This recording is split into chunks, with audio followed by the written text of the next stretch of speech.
Herkese merhaba arkadaşlar. Mutfağıma ve kanalıma hoş geldiniz. Bugün sizlerle birlikte çam kozalağı reçeli yapacağız. Daha önce yaptım ben bu videoyu arkadaşlar. Çektim. Yalnız kozalaklarımı dondurucuya atmıştım. Ve kaynadıkça kozalaklar açıldı. Birçok da yorum aldım. Neden insanları kandırıyorsunuz? Çünkü kozalaklar kaynarken açılmaz gibi birçok yorumlar geldi. Kırıcı yorumlar da geldi. Neden açıldığını ben de anlamadım. Ben yıllardır yapıyorum bunu. O da tam videoyu çekeceğim zamana denk geldi her nedense. Şimdi geçenlerde böyle az bir kozalak denk geldi. Bu kadar toplayabildim. Şimdi bunları tekrar yapıp tekrar videosunu çekmek istedim sizlere. Bakın burada 18-19 tane kozalak var. Bunları limonlu suyun içerisinde bir gece beklettim arkadaşlar. Bir tane limonu sıktım. Üzeri geçinceye kadar su koydum ve bir gece limonlu suyun içerisinde beklettim. Ardından tek tek kozalaklarımı yıkadım. Eldiven giymenizi tavsiye ederim arkadaşlar. Çünkü içindeki reçineler ele yapışıyor ve çıkması da çok zor oluyor. Şimdi bunları bir gece beklettikten sonra tek tek yıkadım ve tenceremin içerisine böyle koydum. Üzeri geçinceye kadar su ekledim ve bunu bir taşım kaynatacağım. Bakın tam kaynamak üzere. Bir taşım kaynattıktan sonra suyunu süzdüreceğim ve tekrar ocağıma alacağım.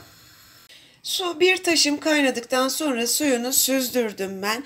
Ardından 1 kilo şeker koydum. Evet, 1 kilo şeker, 1,5 kiloda su kullanacağız. Yani bunu da nasıl yaptım? Şöyle ölçü kabım vardı. Bunu 3 defa doldurdum. Üzerine koydum. Şimdi bunu tekrar ocağıma götürüyorum. Kaynadıktan sonra altını kısıyorum ve tam kısık ateşte 3 saat kaynamaya bırakıyorum. Bu şekilde şeker eriyinceye kadar kaynatacağız ve 3 saatte kısık bir şekilde tekrar kaynatacağız. Bakın arkadaşlar kozalaklarımız suyu, şerbeti kaynadı. Şimdi hemen altını kısıyorum. Burada tam gözükmüyor.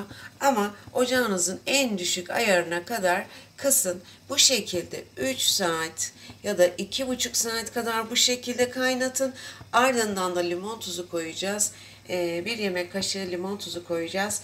Limon tuzuyla da 1 saat kadar kaynayacak. Toplam 3,5 saat kadar falan kaynaması gerekiyor arkadaşlar. Rengi değişecek. Bunların hepsini aşama aşama sizlere zaten göstereceğim. Tam 2,5 saattir kısık ateşte kaynayan kozalaklarımızın içerisine şöyle 1 yemek kaşığı limon tuzu atalım.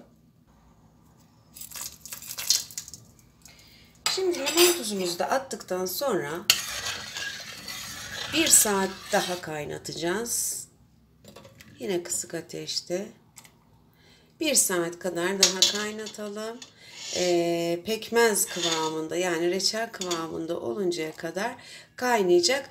Ardından da zaten size rengini, kıvamını da göstermek istiyorum. Bakın kozalaklarımız yaklaşık 1 saat kadar daha kaynadı. Şöyle kıvamını da göstereyim size. Gerçekten de çok harika bir kıvamı oldu. Şimdi biliyorsunuz kozalaklar astım, öksürük, bronşit, birebir hatta böyle hafızasını toparlayamayan çocuklar için bile gerçekten de çok faydası olduğu kanıtlanmış arkadaşlar. Bunun için de çocuklarınıza sabahları aç karnına kahvaltıdan önce lütfen 1 tatlı kaşığı içirin. Büyüklerin öksürüğü bitmiyorsa, bronşitiniz, astımınız varsa 1 yemek kaşığı kahvaltıdan önce aç karnına mutlaka alın.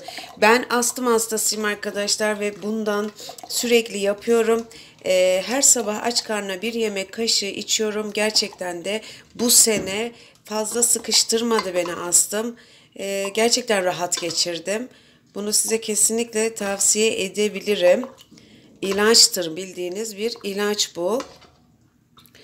Şöyle hemen kavanozumu dolduracağım. Evet, diğer çektiğim videoda söylediğim gibi kozalaklar açılmıştı. Dondurucuda bekletmiştim. Sanırım ondan kaynaklandı ama hala ben bu açılmaya bir anlam katamadım arkadaşlar. Neden açıldığını. Bu sefer de bakın açılmak üzere olduğunu görüyorsunuz. Şöyle biraz daha kaynasaydı demek ki onu ben biraz fazla kaynatmış da olabilirim. Şöyle hatta size yaklaştırayım. Bakın kozalaklar körpeydi. Açılma derecesine gelmişler bakın. Yani bana birçok kişi kırıcı yorumlar yapmış. İnsanları kandırmayın, bu kozalaklar açılmaz gibi. Evet, kozalağın cinsine de bağlı olabilir. Bazı kozalakların da bunun pelte haline geldiğini söylüyorlar. Bakın benim diğer videomda kozalaklar açılmıştı. Bunda ise açılmak üzere olmuş. Ben bazı videolarda da izledim. Bunlar kozalaklar yumuşamış ve pelte haline gelmiş arkadaşlar. Demek ki kozalağın çam ağacının da cinsine göre değişme ihtimali var. O yüzden lütfen bir daha yorum yaparken insanları kırmadan yorum yapın. Evet, şimdi şöyle bakın bir kavanoz geldi. Hatta şöyle biraz süzdürelim.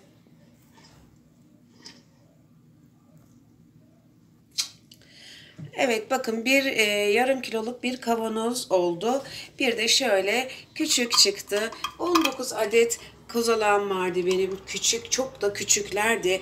Kavanozlarımı da arkadaşlar ben kavanozumuzun kapağını sıkıca kapatıp şöyle ters çeviriyoruz ki kapağı tutsun diye. Gerçekten de bunu sabahları çocuklarınızın dikkat dağınıklığının toparlanması için bir tatlı kaşığı aç karnına, büyükler öksürük, astım, kalp hastalığı bile olanlarda bir yemek kaşığı kahvaltıdan önce tüketirlerse, yarım saat önce tüketirlerse gerçekten de Allah'ın izniyle çok şifa bulacağından eminim arkadaşlar. Bugünlük benden bu kadar. Yapıp denemek isteyen herkese afiyet olsun. Yaptıklarımı beğeniyorsanız beğen butonuna basmayı lütfen unutmayın.